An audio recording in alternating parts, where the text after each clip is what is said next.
Hi to all. Today we have an introduction about medicinal chemistry. So we know that medicinal chemistry and pharmaceutical chemistry, these are the disciplines that are intersection of chemistry, especially synthetic organic chemistry and pharmacology.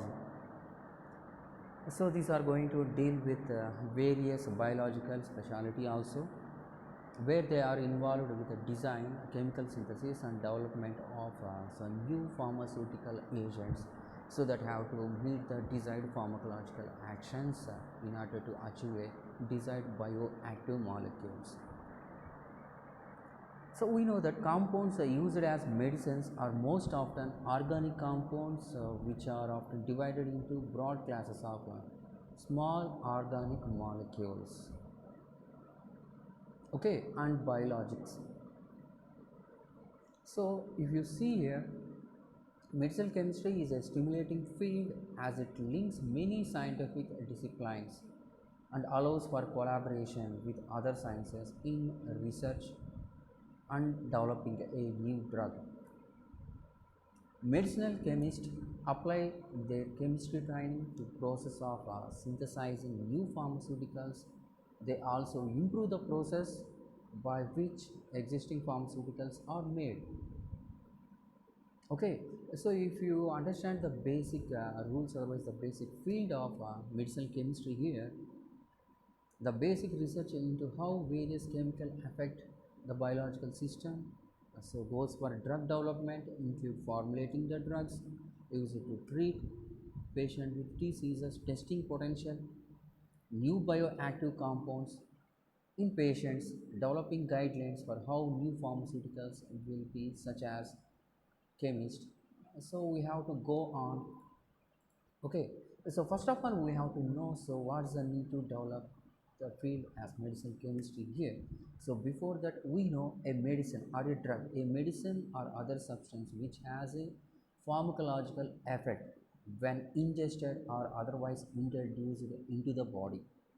So that means, so in general, if you say it as a drug, administer a drug to someone in order to induce a so one so desired action here. So if you see a drug is any substance which when taken into the body alter the body function.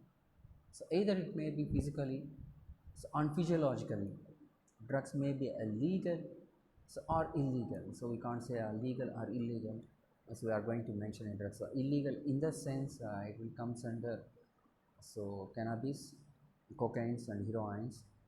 Okay, so those are up to the counter, so we'll discuss later on those words. Now we are going to see the so medicinal chemistry here. If you see a drug, it's also said to be a xenobiotic.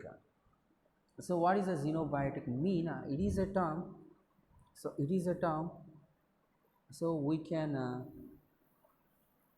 so it is a term used to describe a chemical substance that are foreign to animals life, otherwise whatever it may be, and thus includes such examples as plant constituents, drugs, pesticides, cosmetics, flavorings, fragrance, food additives, and industrial chemicals and environmental pollutants also.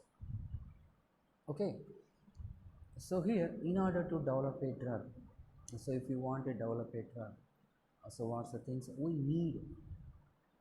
So we have to typically research on a particular drug moiety, the basic moiety. Okay, here, so if you see the phases also, drug develop phase may be in order to discover a new drug. So after the discovery we have to develop, then followed by the preclinical research, then clinical research, then after that FDA review, then followed by post marketing survey. Okay, so this is the safety monitoring of the drug development after we have been initiating. So drug discovery is a process, so where potentially new medicine are identified. So that going to involve a wide range of scientific disciplines. Okay, so in medicinal chemistry, this is one of the part. If you see here, if you see in particular in medicinal chemistry, say in its most common practice, it's common so developing new molecules so that involves synthetic organic chemistry and aspects of natural products.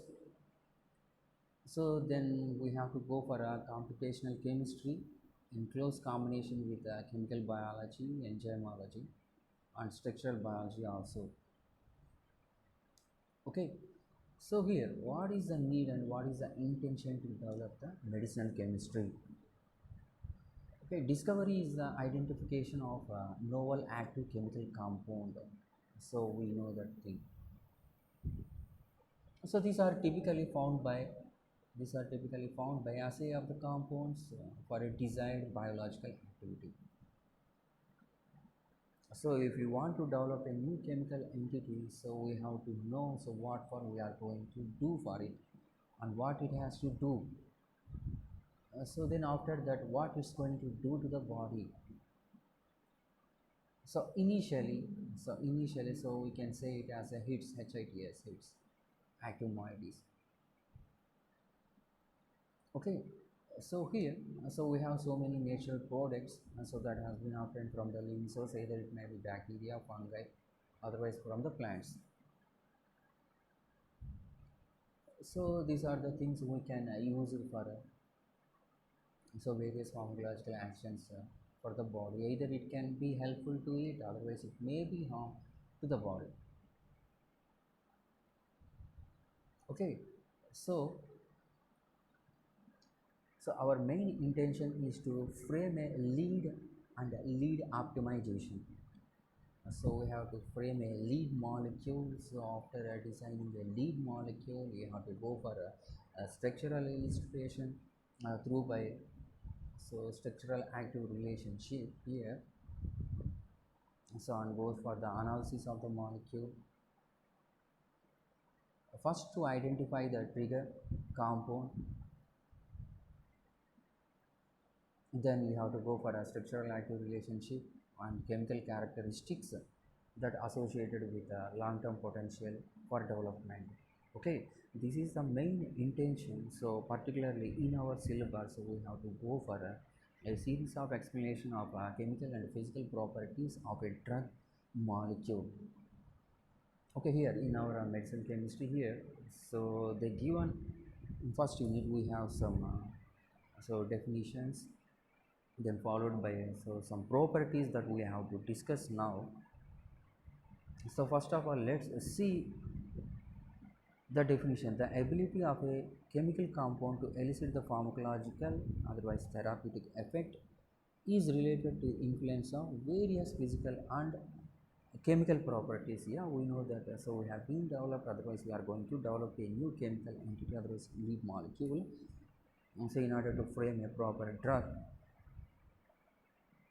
so we have to know what it has to go, so what's the parameters it has to go and achieve inside the body. Okay, so by this, so we are going to frame a biomolecule that it's going to interact, within the body. Okay, so by this we have been so classified two type of properties that we have to maintain. So one is nothing but a physical property of a drug which is responsible for its action, then followed by chemical properties. The drug react extracellularly according to simple chemical reactions. So during we can say by metabolism. Okay, here the reactions they give on neutralization, chelation, oxidation, etc. We have series of bio so molecular interactions. We'll see later on.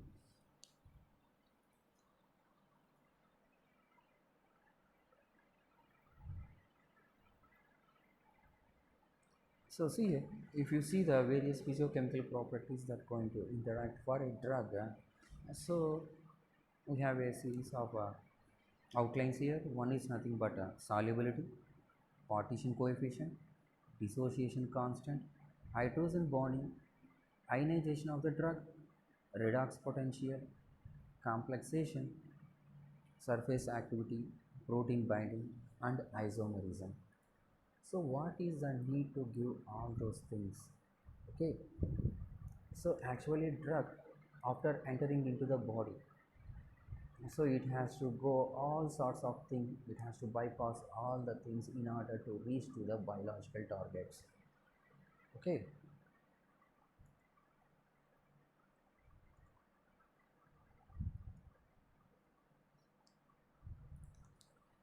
so after achieving this, we know that so drug properties are used to select the desired hits that are suitable starting points for research on a new clinical candidate. They serve to focus drug discovery effects into chemical space that has a higher probability. Okay, this is the main thing. Okay, drug-like properties such as solubility, so maybe permeability, metabolic stability, and transporter effect are of critical importance for the success of a drug candidates. They affect oral bioavailability, metabolism, clearance, toxicity, as well as so in vitro pharmacology.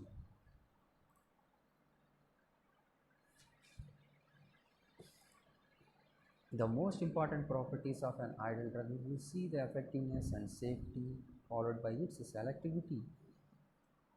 So there is no such drug as safe drug. All drugs can cause harm.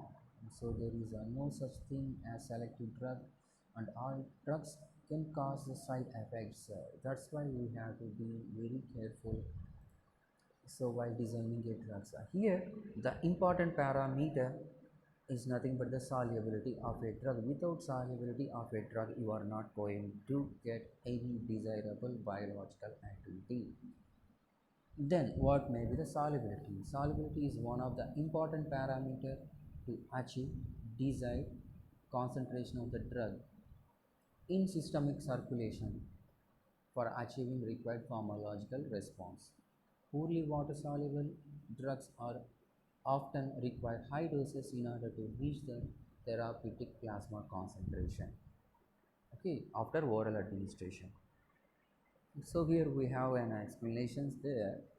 The solubility of a substance at a given temperature is defined as a concentration of dissolved solutes, which is in equilibrium with the solid solute.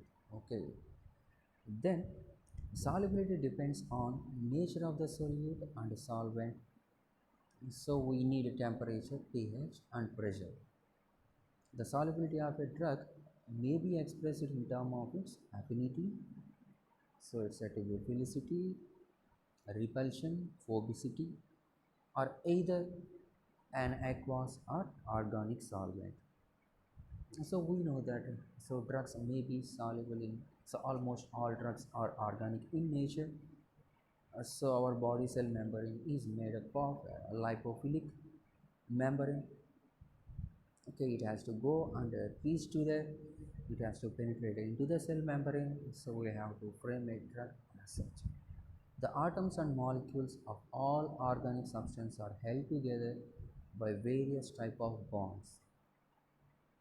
So we have hydrogen bonds, then dipole-dipole, then ionic bond interactions. These forces are involved in solubility because the solvent otherwise solute solute solvent solute interactions that governs the solubility. So this type of parameters we have to keep in mind. So how the solubility is going to affect? Okay,